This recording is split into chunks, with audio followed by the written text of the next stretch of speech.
Show, man, it's Deion Dawkins, and you listening to the Real Deal Sports Show on the Beat 105.5. Yes, you are, everybody. Good morning. The Radman is here, back on a chilly Saturday morning. Hey, we're in the November already, November 9th.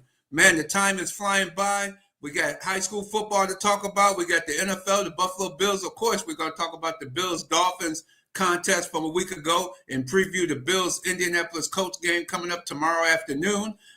Here on the Real Deal Sports Show, we're talking sports of all sorts every week. We want to thank you for joining us and thank all the people that like us, subscribe to the show on YouTube.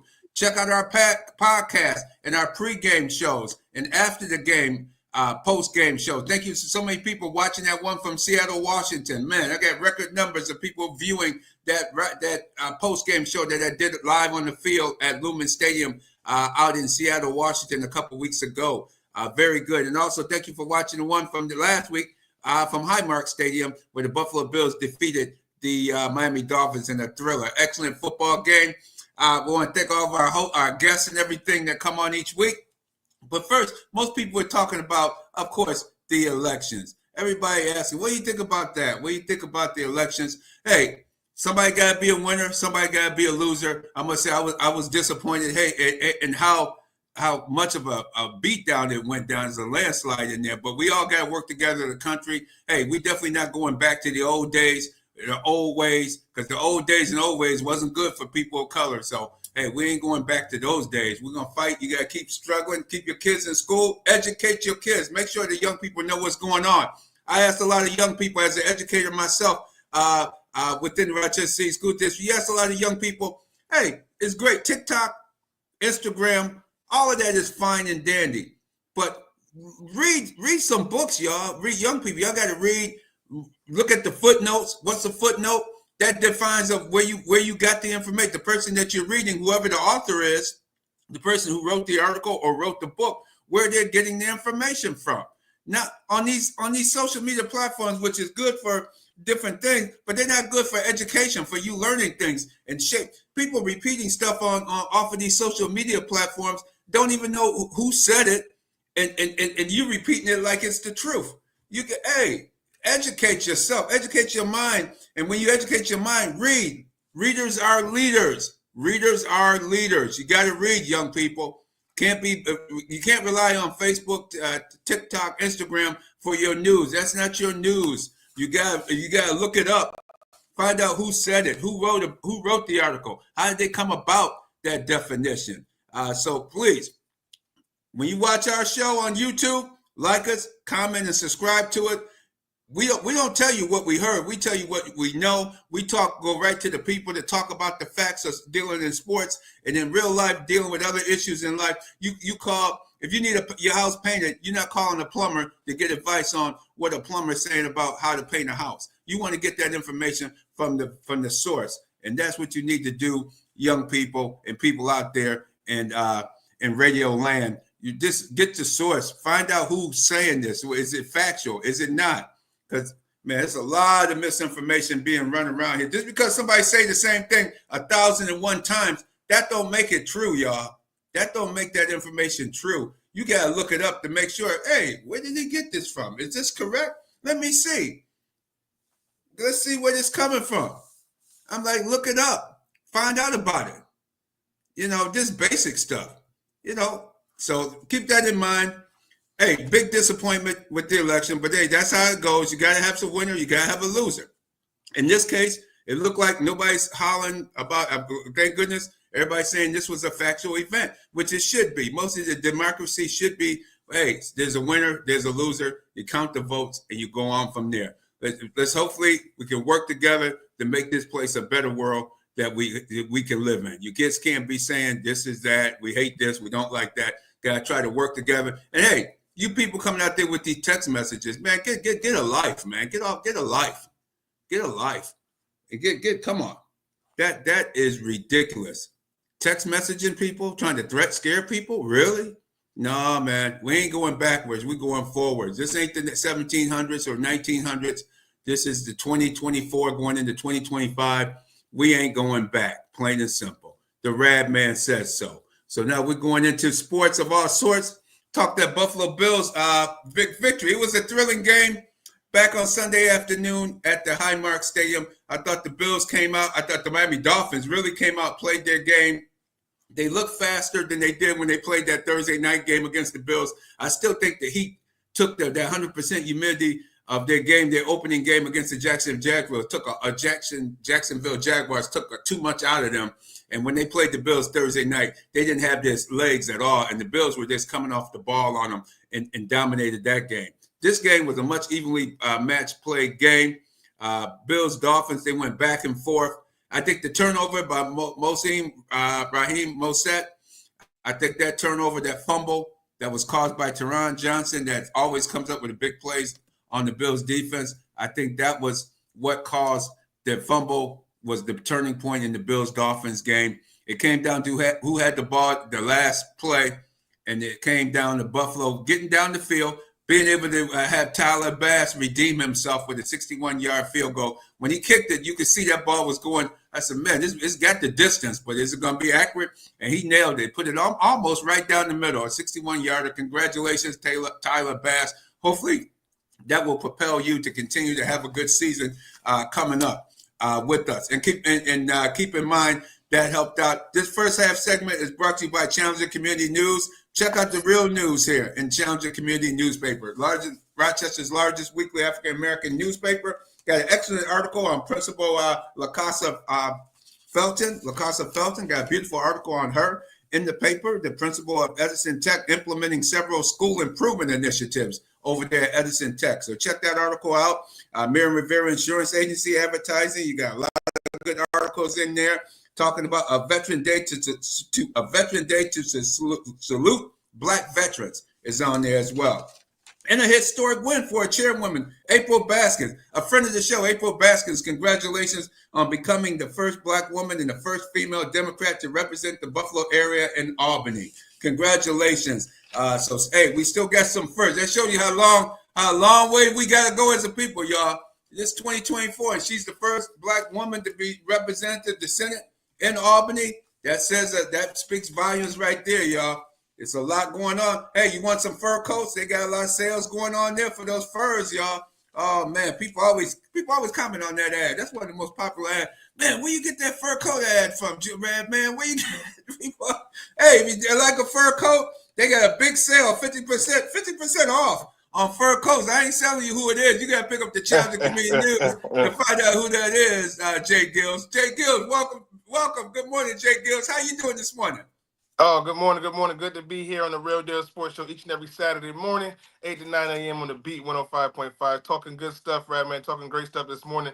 Absolutely. I see you getting into that Dolphins-Bills game. And you're absolutely right. When you're talking about that turnover from Raheem Mostert to go into the, I believe that was the first play or the first drive of the second half. Dolphins were already up 4 points, and they had the chance to extend the lead to a 10-point lead. It was unfortunate, but whenever you turn the ball over against the Buffalo Bills, they tend to make you pay for it, and it just so happened that they paid for it on that last second and that 61-yard field goal by Tyler Bass.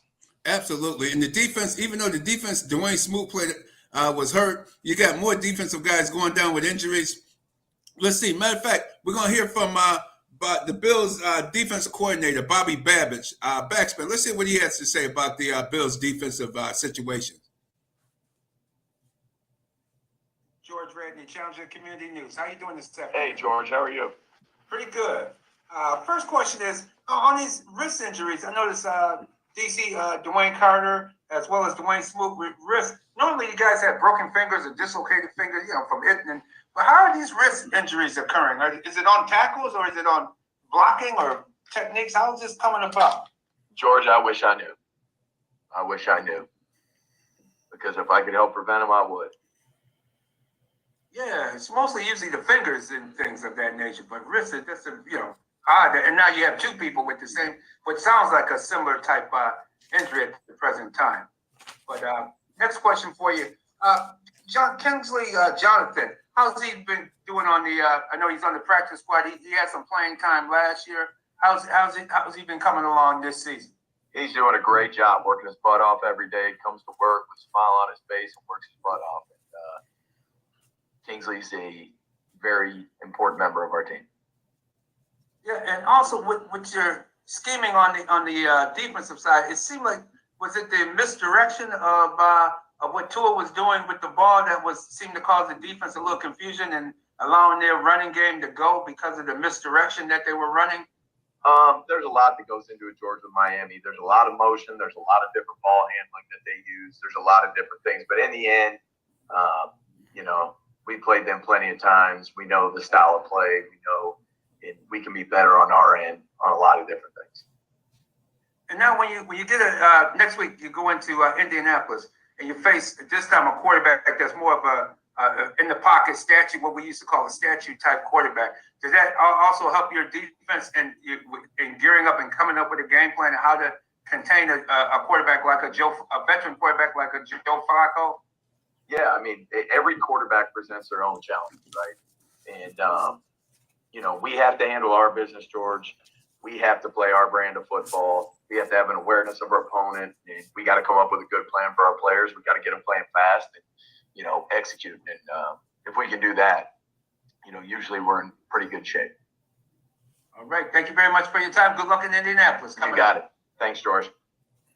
All right, that was Buffalo Bills defensive coordinator Bobby Babich talking about the defensive schemes and the injuries, the wrist injuries. Usually they get their fingers stuck in their opponent's face mask and get their fingers broken or jammed or dislocated or things like that. It's rare, J-GILLZ, that you see a lot of wrist injuries this season.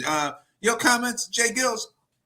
Oh, man. I mean, first of all, great interview, Radman. Way to get the inside scoop. Like you said, we're not telling you what we heard. We're telling you what you know. And we know because we're right there getting it straight from the source. But for them to put Dwayne Smoot on IR, you know what I mean? He's not the only player that has been injured this season. There's been countless injuries this season. A lot on the offensive side of the ball. Defensively, it hasn't been as many players. So for him to mess up that wrist like that, I knew it wasn't good when we were right there at the game. Absolutely, and with Dwayne Carter being out, they had to bring in one of your favorite guys, man. The guy that gets them hyped, plays about 4 games before he gets an injury. Jordan Phillips, welcome back to the Buffalo Bills, Jordan Phillips, and Quentin Jefferson, who I saw he got trucked by the Baltimore Ravens when the Cleveland Browns played the Baltimore Ravens. They used him as a doormat, man, running over him. In that game, I was surprised the Browns released him, but what I was surprised was the Bills picking him up the very next day. I said, man, wait a minute, Quentin Jefferson coming back. His best days was when he was a Seattle Seahawk. He was a very good player on the big guy, huge guy. But man, he was good with the Seahawks. He definitely wasn't good with the Browns. I only seen Cleveland, and this so happened when I was in Seattle. Saw Cleveland in the Baltimore game before the Bills game came on. Before the Bills game was starting out west. And then watching that game, I said, "Who is this guy right here?" I had to look him. I said, "Oh man, that's Quentin Jefferson." Who is it? He was getting trucked, man. I mean, but the Bills have a need. They need some bodies. Hopefully, he could come in and give us the Bills some games coming up, and then hopefully Dwayne Smoot and Dwayne Carter can come back. And keep in mind that even though they're not playing, they got to keep themselves in shape. It takes you a few games, even when you come back, because it took Dwayne Smoot, missed most of training camp. He missed the first 2 games of the regular season. It took him to his 3rd or 4th game of playing to really get the speed of the game back. And he was just coming on. So I'm really disappointed to see Dwayne Smoot injured at this time, J-GILLZ. Nah, he was a perfect fit, especially next to Daquan Jones and Ed Oliver. He was a great rotational piece. One thing that the Bills were lacking was that depth, and it seems like your quality depth that you always obtain, it seems like around this time of the year, as with so many other teams, is they just end up getting hurt.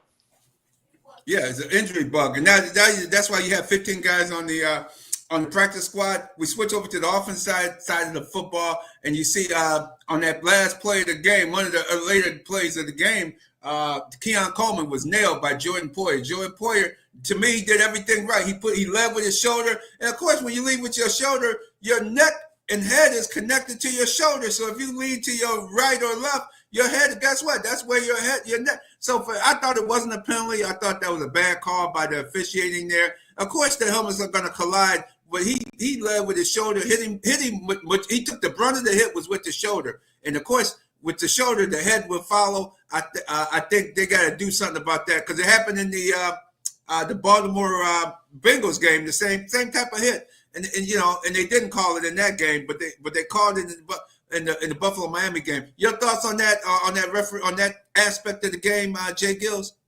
Well, that's just a part of the game, Radman. We saw it when against the Minnesota Vikings, that face mask call. We saw it just on Thursday night, Joe Burrow with the face mask. Yeah. The referees, that's just an element of the game. Sometimes they get it done, sometimes they don't. The Dolphins had plenty of opportunities to win that game, including them coming back in the fourth quarter, just being able to fight back. That Raheem Mostert fumble, like I said, I think once that happened, the momentum kind of dwelled after that. But when you talk about the officiating, that to me, I agree with you. That was not a personal foul.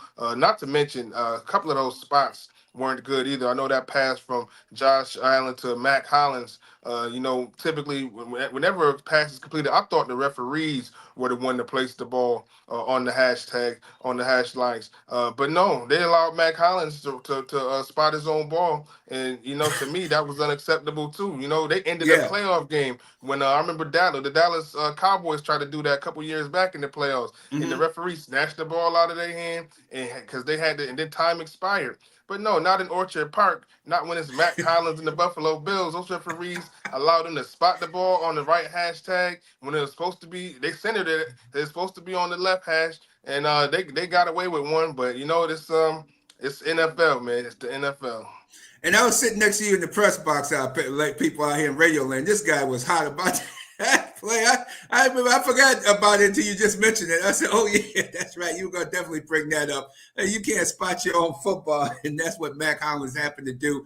And these referees gotta come on, man. They gotta be into the game, especially at the end of the game when they play like that, and the guy spotting his own ball. You gotta call it. Joe Burrow was obvious. I don't know how the referee could not see the man grab his face mask and turn his face mask. So he really threw the ball, not seeing who he was throwing the ball to, because his face mask was turned, his helmet was turned over his eyes. So it was so blatant. And then Mike Gesicki was tackled in the end at the goal line. Come on. You just can't allow a blatant penalty just because it's the last play of the game, or 2-point conversion that was the most critical play, turned out to be the most critical play of the game. It was so many critical plays. You can't let it end like that. The defense just can't do that. I mean, throw the flag, move it a couple inches up, and it's the 2-point conversion from half the distance to the goal line, as they famously say, these officials. But you shouldn't let a great game, and that was a great game the other night. And those were two of the better quarterbacks in the National Football League. Lamar Jackson, if he's not coming up, catching up, he's now in the rearview mirror of Patrick Mahomes. Patrick Mahomes, I thought, had left everybody in the dust, but Lamar Jackson is getting close and closer to him. The way he's figuring out how he can jump, he's throwing jump passes now. He's really elevating his game. I mean, J-GILLZ, what can you say about Lamar Jackson's performance the other night? Man, well, when you talk about a talent that is Lamar Jackson, man, he is definitely one of the most talented quarterbacks in the league. It's just when you compare him to Patrick Mahomes, we've seen Mahomes do some just magnificent things. I mean, and not just on a game-by-game level, Radman. We've seen him win 3 Super Bowls. You know what I mean? We've seen the greatness of Patrick Mahomes. So to compare him to Mahomes, I think Mahomes still on that level. But when I talk about the MVP right now, I think Lamar Jackson's definitely the front runner. I know that Bills Mafia might not like that, especially after the season Josh Allen is having, only 1 interception on the season. But when you look at Lamar Jackson, I mean, this is his 4th game with 4 or more touchdowns and no interceptions. He did it twice against the Bengals. He did it against Tampa Bay. He had 5 touchdowns, no interceptions. When you got 24 touchdowns and 2 interceptions on the season, and you already 10 games in the season, and you won the MVP last year, and last year you only had half of these numbers. You literally only had about 10 touchdowns and 1 interception. Come on, 5 interceptions, excuse me. He cut down his interceptions. He doubled his touchdowns. We have to give this man this credit where credit is due, but when you're talking about Lamar Jackson, right, man, he has to do it in the postseason. You Yeah. know, he can't be the Peyton Manning of this era. He can't just rack up all of the awards in the regular season. He can't just keep on getting the number one seeds here and there. No, he has to get it done. He has to beat Patrick Mahomes. And I think until he does that, Lamar Jackson is going to be who Lamar Jackson is. And that's a great player. He's just not Patrick Mahomes. Absolutely, absolutely. Because Patrick Mahomes gets it done, seems to get it done, bad ankle or not. The Tampa Bay game, Super Bowl down there in Tampa, Florida, against Tampa Bay, man, that was a setup game. He had a bad ankle. He couldn't hardly move. You just wonder if he was 100% in that game, where his ankle could have just at least gave him the mobility to beat Patrick Mahomes 100%. That could have been a difference in that game. But, you know, he said, hey, man, that's how it goes. He played on it. He wasn't 100%. He didn't use that as an excuse. Like I was saying at the beginning of the show about winners and losers. Some people, you win, you lose. You got to come back and do better the next time. And that was Patrick Mahomes has done. Lost that Super Bowl in Tampa to the Tampa Bay Buccaneers. Didn't cry that the game was in Tampa. Tampa seemed to be getting a lot of calls in that game as well. But he didn't cry. Hey, we lost, came back, and now he done won 2 more Super Bowls since then. And now got the nerve to be trying to go for a three-peat this season. And, man, it's just amazing how DeAndre Hopkins has fit right in with that squad. Oh, my God. He looks like he's been there for years. Just giving him too many weapons right now. And the defense is still playing, you know, lights out defense. But, yeah, anytime you're giving him too many weapons. You got Juju Smith-Schuster, who's a Super Bowl champion, played a vital piece in that Super Bowl 2 years ago. Then you give him DeAndre Hopkins, a future Hall of Famer, who just, like you said, fit in seamlessly. He's that big possession receiver. You can put him anywhere on the field. And the chemistry he has with Patrick Mahomes already is just phenomenal. Opens up the space for a guy like Travis Kelce, who's finally got his double-digit touches and receptions last game with DeAndre Hopkins on the field. And then you just add in a guy like Xavier Worthy. You just put him on the seam route. You know, got to leave the safeties back. Isaiah Pacheco's not even here, but you got a guy like Kareem Hunt who just going into the time machine, acting like he's fresh off of his early years in Kansas City. I mean, right now, this team is undefeated. This team is looking like it will go undefeated. The way the schedule is looking, it's going to be up to Bills Mafia to try and handle that business to break this undefeated streak, because the way it's looking right now against that record and that schedule, man, I think the Dolphins and the 72 Dolphins and Mercury Morrison and those guys, we waiting to pop that champagne bottle, but it might be a long time the way this schedule is looking for all those football fans who know what 1972 mean. Exactly. And remember, that was only a 14-game schedule back then. Boy, you run a gauntlet of games. You're playing a lot more games. Injuries are much more playable now. Now they done put from 5 on the practice squad to 15 on the practice squad, which tells you an awful lot about the injuries in the National Football League, that they're going to leave it at 15 players on the practice squad, because you just can't get through a season now with all of these injuries that are taking place. So, yeah, Patrick Mahomes, Lamar Jackson are the top 2, and then I got Joe Burrow at 3 and Josh Allen at 4. Josh Allen, he has to hold back because he'll turn the ball over. He hasn't turned the ball over, but you notice he's being a lot more conservative. He's throwing the ball. He's doing the things you got to do to win. And I think as long as he do the things that you got to win, that's an MVP guy. That's an MVP player. That's a different type of MVP type player. He can be in consideration, but hey, when you talk about the best.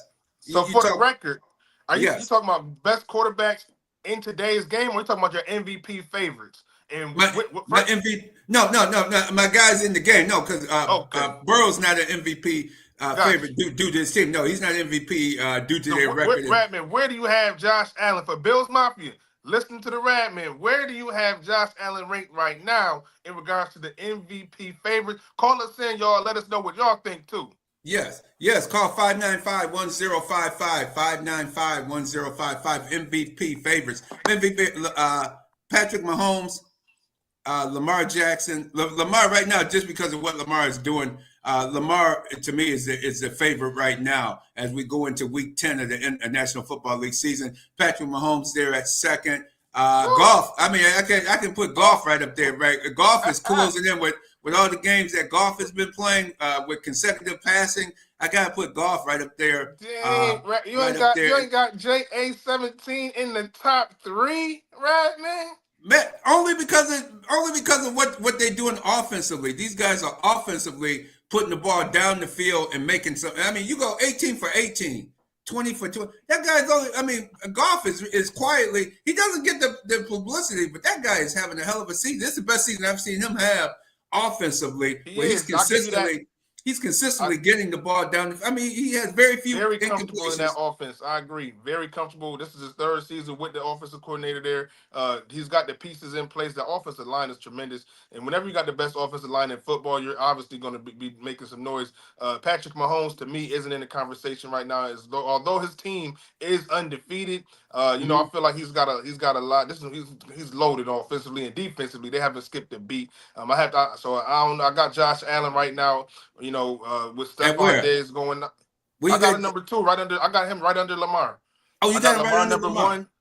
I got Lamar number 1. I got Josh Allen number 2, and then I got Jared Goff number 3. When I look at Josh Allen, I don't think anybody expected, even though the Bills haven't beaten a winning team this season, I'll continue to say that, and that's what the media was last year with the Dolphins who made the playoffs. Oh, they haven't won. They haven't beaten a winning team, and the Bills have yet to do that. Just let you know, against teams with a 500 or better record, they're 0-2 this season. They might have a chance to nip that in the bud a little later on, but right now they are 0-2. However, when you look at the Bills and you saw the key losses that they had, leaning on a rookie like Keon Coleman, leaning on guys like Khalil Shakir who has stepped up, I think that Josh Allen has been the most valuable player on this Bills team. You take him off, I don't see the Bills being 7-2 right now. That's why I have to give him this credit. He's definitely the most valuable player on the Bills team. Oh, no doubt. But league wise, I have Lamar, Goff, and Allen right there. Those are my top 3 because Goff is just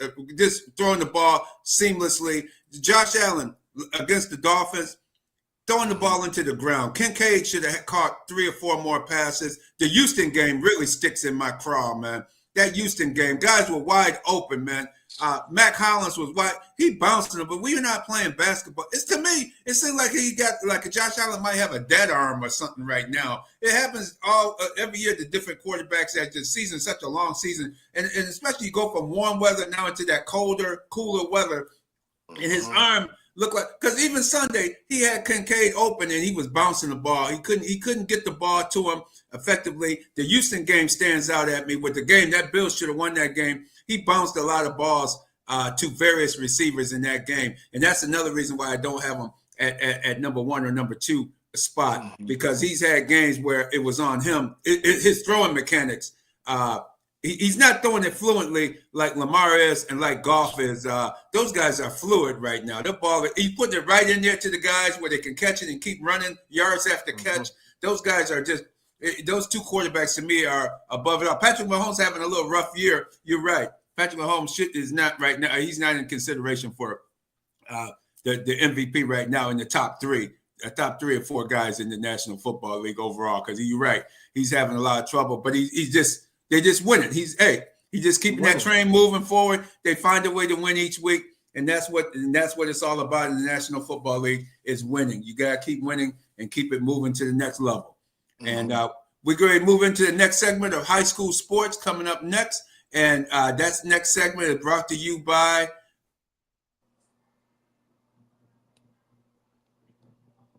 Miriam. Check her out. Check out the Miriam Rivera Insurance Agency. 1038 Lyle Avenue, 511 Bean Road, Suite B. Give her a call, 585-360-0094. Miriam Rivera Farmers Insurance Agency. She can also get you Progressive and some other insurances as well. She saved the Radman and his family and other members of the show, a hell of a lot of money. I guarantee you, check her out. She can save you and your family a hell of a lot of money as well. Award-winning Miriam Rivera Farmers Insurance Agency for auto, home, health, and life insurance. 1038 Lyle Avenue, 511 Bean Road, 360-0094. J-GILLZ.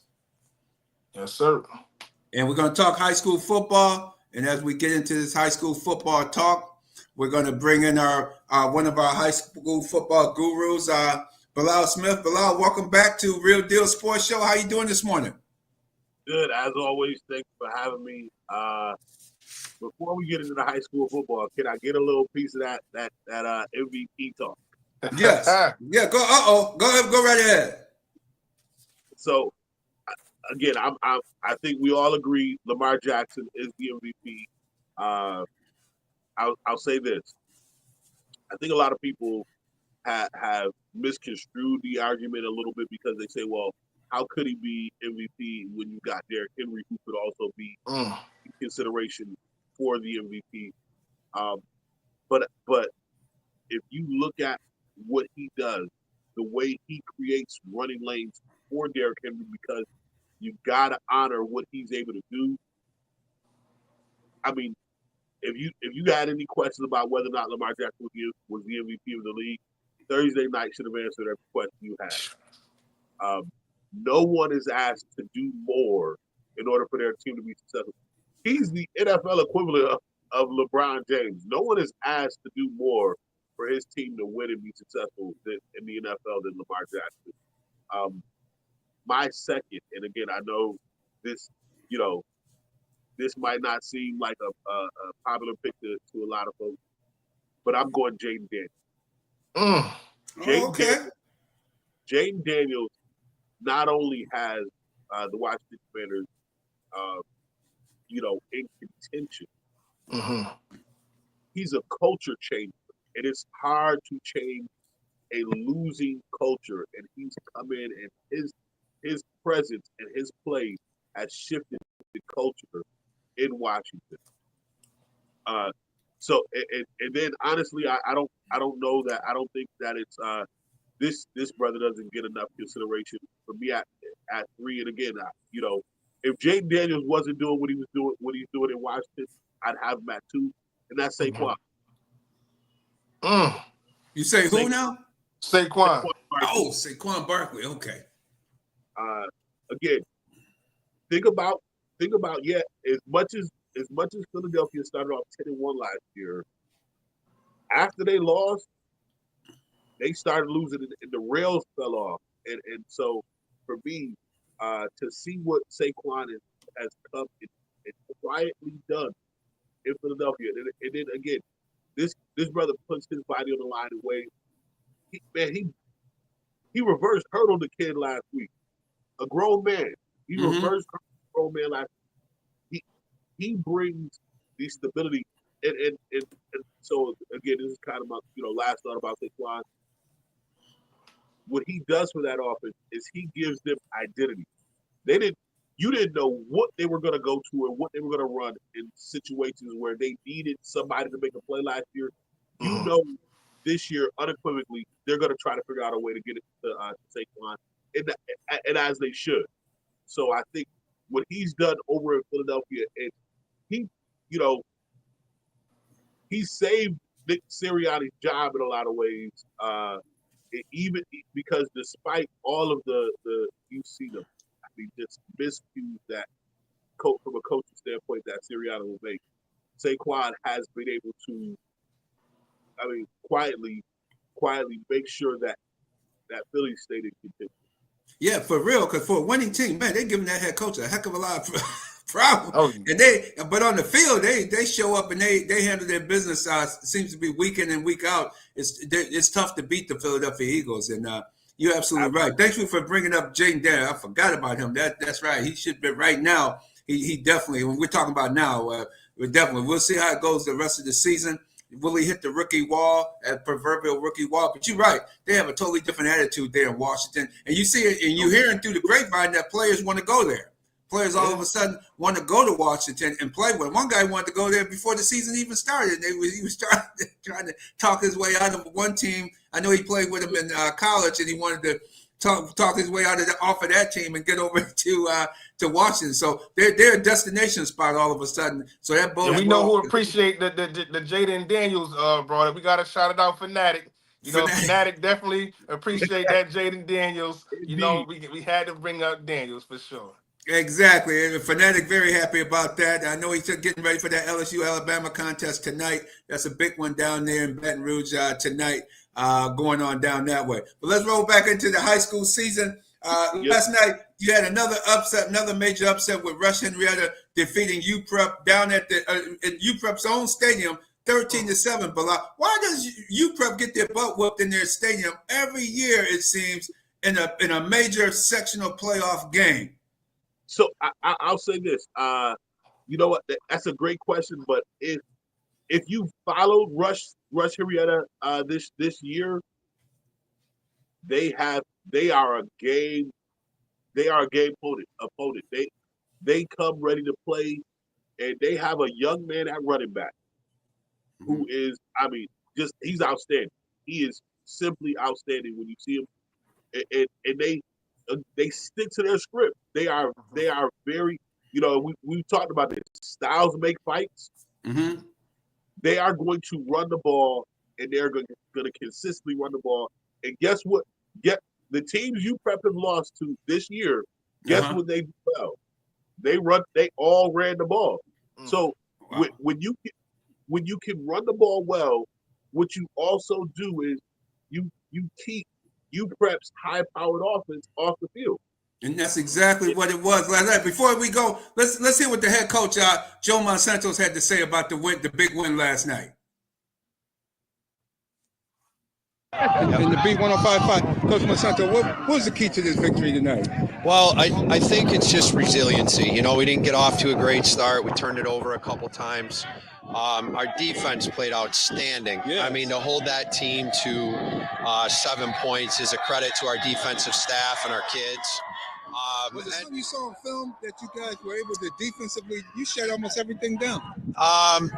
Those guys, Aaron Pusateri, our defensive coordinator, our defensive staff, they put a lot of time in and had our kids ready to go. And then ultimately kids are making plays and doing good stuff. And we're feeling confident right now. And we're a tight-knit group. We've had some adversity this year, and just excited for these kids and really proud of them. They seem pulled together. It look like you got them all playing at the same level. Everybody seems to be playing. I noticed that from the press box. Everybody's coming off the ball. You guys just are ready. We're ready. Yeah. I don't know what else to say. That's it, yeah. Proud of our guys. Proud of our kids. Yes. And how about your coaching staff? Very proud of them. Very proud of them. Those guys work really hard.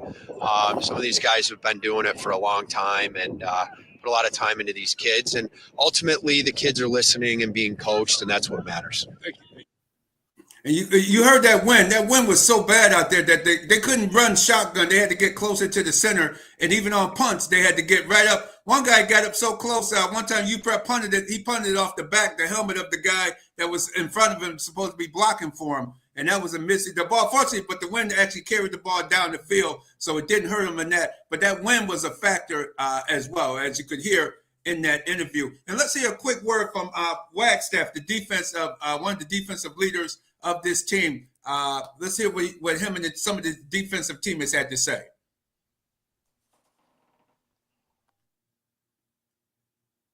The challenging newspaper to beat 105.5 radio station. What was the key to tonight? Defense, honestly. Defense. If it wasn't for defense, we wouldn't give an offense a chance to score. Was it something in the film work you guys saw? It seemed like you were on everything that they ran. Honestly, the hit back, man. The hit toward it all. What now? The hit toward it all. The hit put it on? Yep. Wherever he was going, that's where the play was going.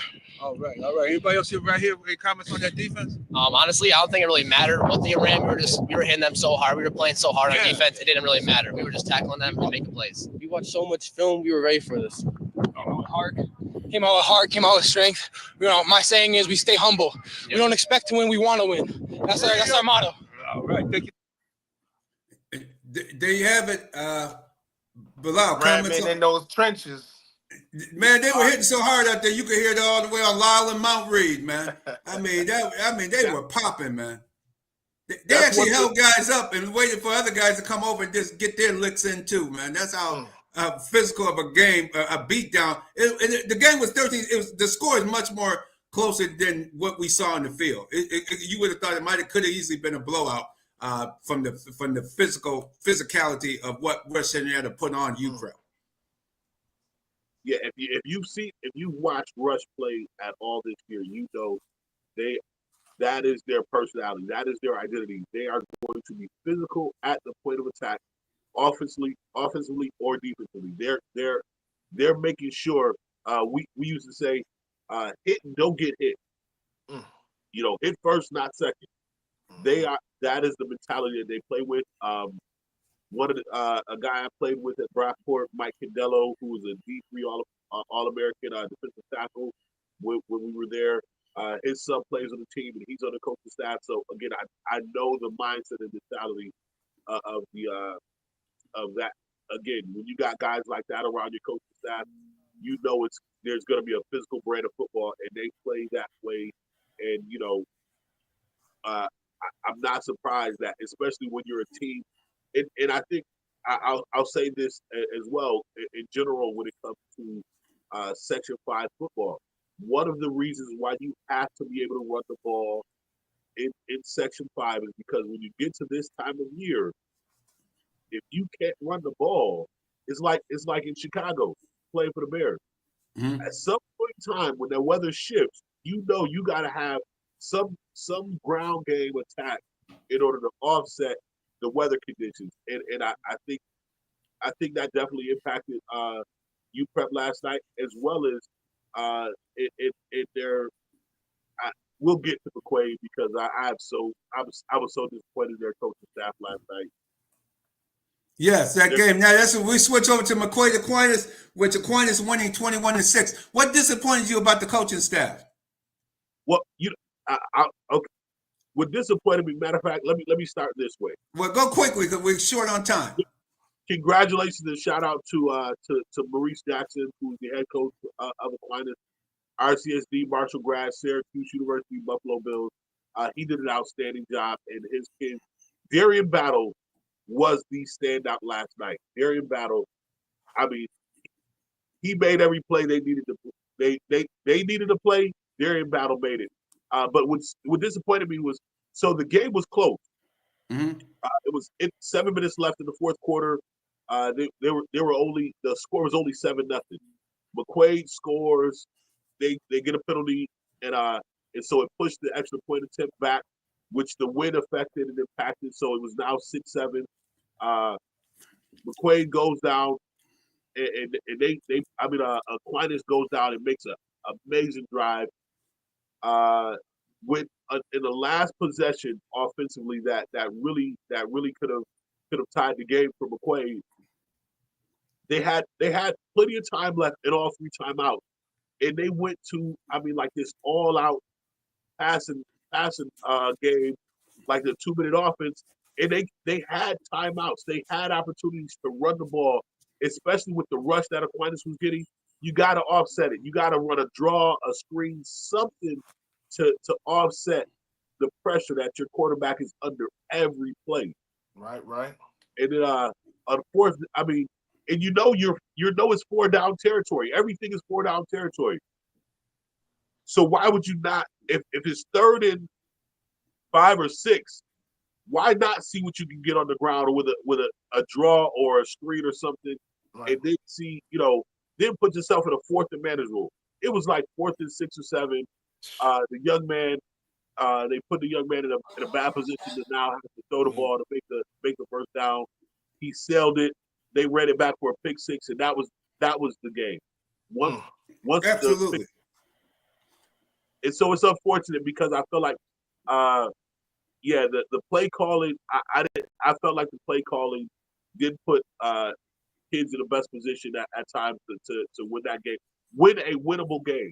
You got to execute. There were miscues and mistakes made by the players, but you got to be put in the position especially when you still have a chance to win the game. Absolutely. Let's hear what Coach Maurice Jackson had to say after this hard fought contest for Aquinas. Coach, what was the difference tonight? We're better conditioned. We once we lost our first game, the first game to them, we knew that we had to be in better shape. We had to condition better, and it turned into mental toughness for us too.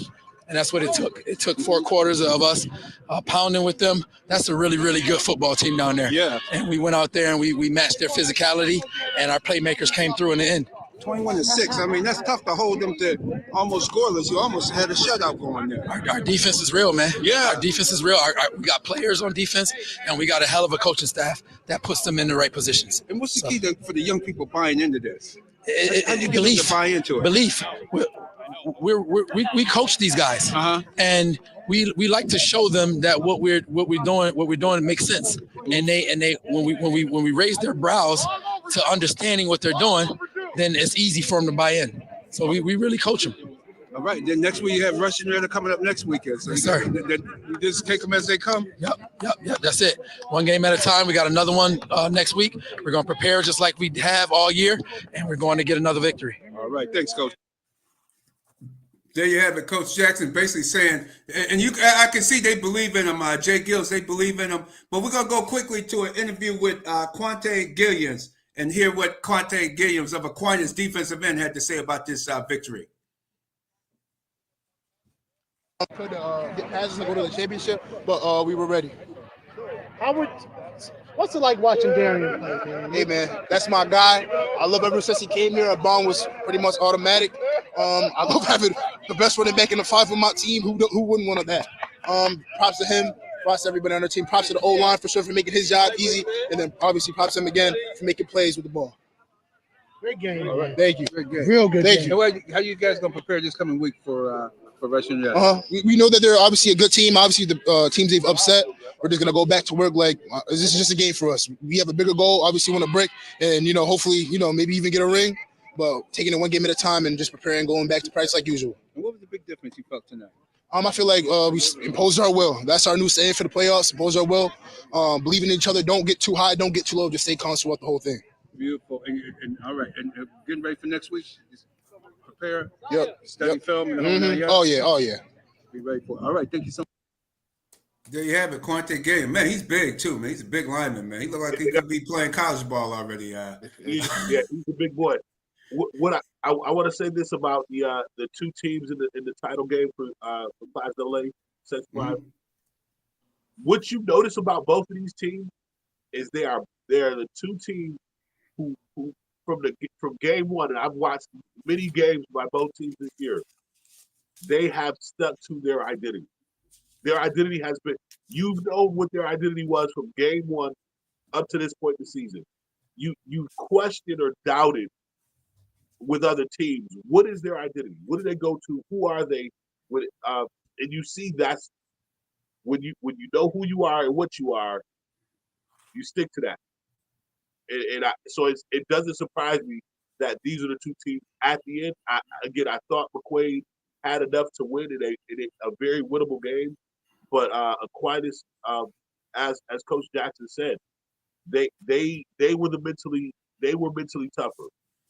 Absolutely, they absolutely were. J-GILLZ comments on Brighton Monroe tonight. See, you got the shirt on. You rocking Monroe already. What's it going to take for them to beat Brighton tonight? Like Bilal said, man, just got to stick to their identity. They have the best offense in Class A. Right now, they can run the ball, they can pass the ball, they have the best skills positions, the defense is great, and they got the best coach in Section 5. So I think that the Monroe Red Jackets will get it done. Well, I hope it's not as windy as it was last night out there, man. If it's windy, it's going to be tough being in that shotgun. You have to work more under center or closer to the center to make that offense work. And same with Brighton. Comments on Brighton, Bilal? Again. No, same idea. The two teams that have stuck to their identity the most are in the title, are playing right now. There's no surprise that they're going to be playing against one another. I do believe that Brighton is a game opponent. They've got that young man at running back Gavin, and he is a very shifty guy. But Tajmir Mullen. A lot of teams think that Monroe is just an aerial assault team, that air raid type team. Tajmir, look for him to have a big night. If it's windy, Taj is going to have a big night, and and that young man's ready for it. He's ready for it. All right, like Coach Muhammad says, is you are who you play. You are who you play, and Brighton ain't played Monroe yet. All right, 6 p.m. at Brighton. Come on out, everybody. Come on out. That should be a good game tonight. We will be there. We certainly will. All three of us will be there tonight. Looking forward to seeing that contest. We roll quickly into the NFL. And I know because we're running short. I know BacSpin coming up on us. Just a quick one. Picks. Indy getting 6 points or 4 points. Buffalo going to have a tough time stopping the running game with Quentin Nelson. I think Bills will win the game. But take the points with the Colts. I think that's going to be a much closer than you think type contest. The Bills always have trouble with those power running backs, and they got a power offensive line, and Jonathan Taylor seems to be healthy. and the Bills were run on last week. Watch it. We missed DC. These guys, and if Quentin Jefferson get out there, man, oh man, he still got cleat marks on from Lamar and that whole crew, and Derrick Henry from two. What I saw when I was in Seattle watching that Cleveland Baltimore game, it was a shame for a man to run over a man the way they ran over Quentin Jefferson in that game. But Fanatic, quickly down in Baton Rouge, Louisiana. Fanatic, what's up? You talk about Cleveland. You talk about cleat marks. Quentin Jefferson. Talk about Quentin Jefferson. What does he have over when we talk about Alabama? Coming to the place where dreams come to die in Death Valley. The city is on fire. College game day is here. Pat McAfee had no shirt on yesterday walking through campus. I'm like, there's nothing new. Man. I'm like, yo, hey, man, I got daughters, man. Somebody get security on this cat, man. Hey, yeah, I didn't know what he was going to do, man. Hey, but Lee Corso, we about to go see him live.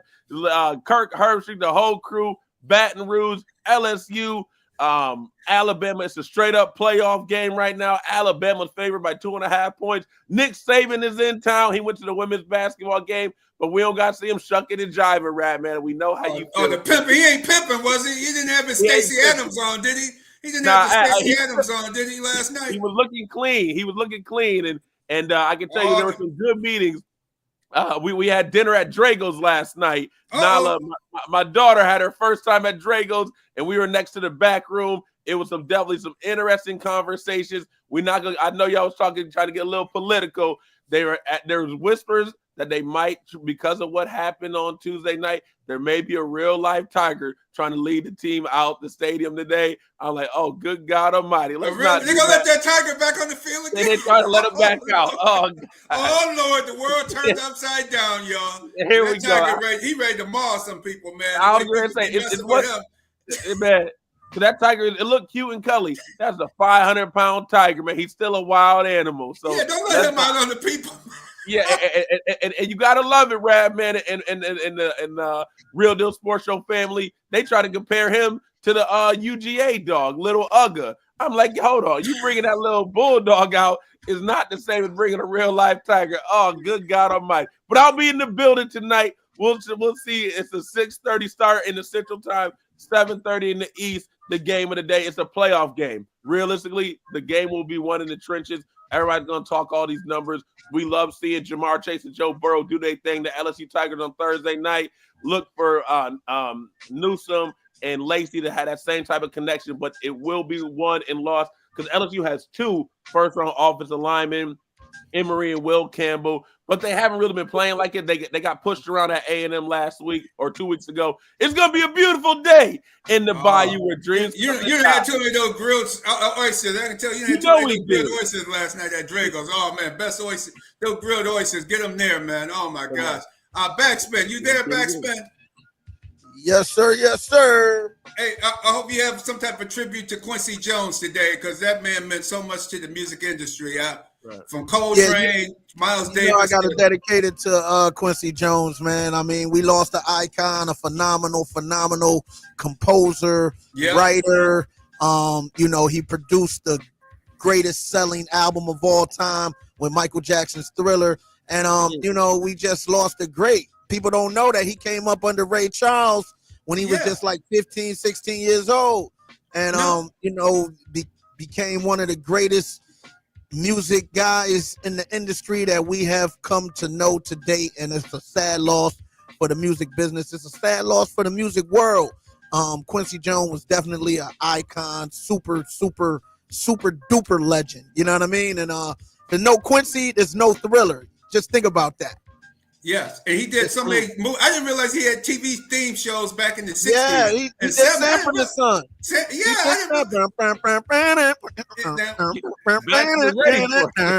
Like he did that theme song. He was just so instrumental in every facet of music, from jazz to R&B to hip hop. And, I'm going to represent for him inside the Back in Time Mix Show today. That's a fact. I'm looking forward to it. I knew you would. That's why I had to bring Quincy. Q, I dedicate the show to Q, Real Deal Sports Show, a true legend. We dedicate this show to him. From Coltrane all the way, Sanford to Fresh Prince of Bel-Air, all the TV shows, the movie themes, TVC, Miles Davis. Miles I mean, Davis. you name it. He worked with them all. He worked with them all. If it wasn't for Quincy Jones, Will Smith wouldn't even have a movie career. He wouldn't be an actor if it wasn't for Quincy Jones. You know what I'm saying? Like, the guy recognized talent, and he brought the best out of every artist that he ever worked with. And I haven't heard one bad word in all my life of living. I haven't heard one bad word about Quincy Jones from anybody. Yeah, it's right. And, My grandfather passed away in 1975, and he always talked about Quincy Jones. Yeah. And man, I can't believe the guy is still with it. I said, man, my grandfather talked about Quincy Jones. Yeah, Quincy Jones. He lived a hell of a life, long life. People forget Tupac Shakur was dating his daughter, Kedada, when he passed away. So you know, so Pac had a close ties to Quincy as well in his last days of life. Quincy just touched so many people, man. Q was one of those guys who was really a music icon, and he definitely a live on. His catalog of music is so vast that, you know, there's so much music that he's done. You just can't absorb it all. You know what I mean? Like, from every genre of music, like I said, he's touched it. So rest in peace to Quincy Jones, man. Amen. And check us out. Like us, subscribe us on Facebook, YouTube. Subscribe to the show. Thank you to new subscribers that came on board. We'll catch you next week. Because we talk about not what we heard, but what we know. What we know. That's right. Real Deal Sports Show every Saturday morning, 8 a.m. right here on the Beat 105.5. Keep it right where you need it, Rock City. We'll be right back with the Back in Time Mix Show on the Beat. Hey, Q, give him back. There you go. Yo, J-GILLZ. Yo, check our league. First of all, I can't believe my